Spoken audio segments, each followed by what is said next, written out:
All right, gang, this one brings back some fond memories.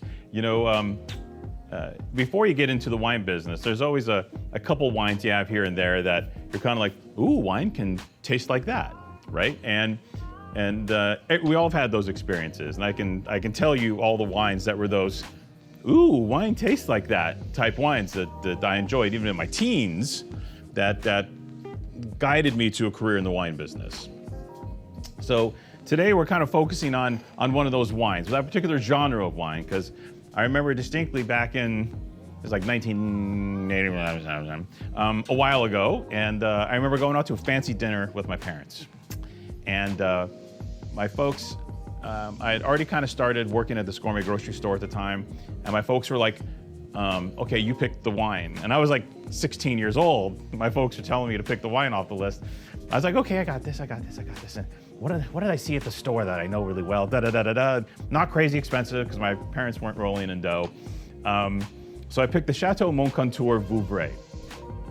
And I was like, yeah, let's do this. I sell this at the store, and I'm really, you know, it looks cool, and I know it's not terribly expensive. And so the sommelier brought it to the table and did the whole thing and song and dance and poured the wine. And I just remember instantly falling in love with Vouvray. And even at that young age, even without not even drinking that much wine or tasting 6,000 wines a year for 30 years or whatever, that wine like left a mark on me, you know? And it's because it was at that juncture I knew wine could be like beautiful and floral and generous, and it wasn't aggressive and angry and nasty like you got out of these jug wines, you know, from Inglenook and Sebastiani and these things that were just really aggressive and gnarly. And I knew that, then I realized then that wine could be like a real kind of like, you know, like a real hug. And that's what great Vouvray is. 100% Chenin Blanc. It is just this beautiful hug of a wine. Now, it's made in a striation of styles based on residual sugar, all right? So in Vouvray, the lines are starting to blur. Back in the old days, there was very little dry Vouvray sec. Almost all the Vouvray coming into the market was Vouvray demi-sec, like this wine today. But now we're seeing more wines, moelleux wines, which are the dessert wines. We're seeing more wines that kind of don't have a moniker on them, but you know what the market would call like tendre, which is almost between dry and demi-sec, half dry. So we're seeing all these variations on the theme of Vouvray because of the versatility of Chenin Blanc.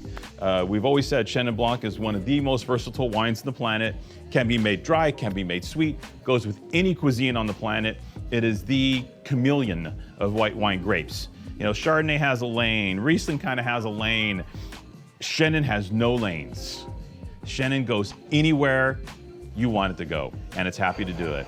So, really charming to taste this wine today. This is a classic demi-sec Vouvray from Maison d'Aragon, small family estate, the d'Aragon family, and in 2008 or 2009 was it, a gentleman from Touraine married into the family, and then he's been the winemaker since then, and they make just great classic Vouvray wines. Now, what's a great classic Vouvray? Honey, stone fruit, flowers, a touch of mineral, grace. There's grace to the wine. You know, there's this, you know, you just know it's gonna be okay. You got a glass of Vouvray in your hand, it's like comforting, you know? And I get that feeling today. I got it 40, 35 years ago, I still get it today.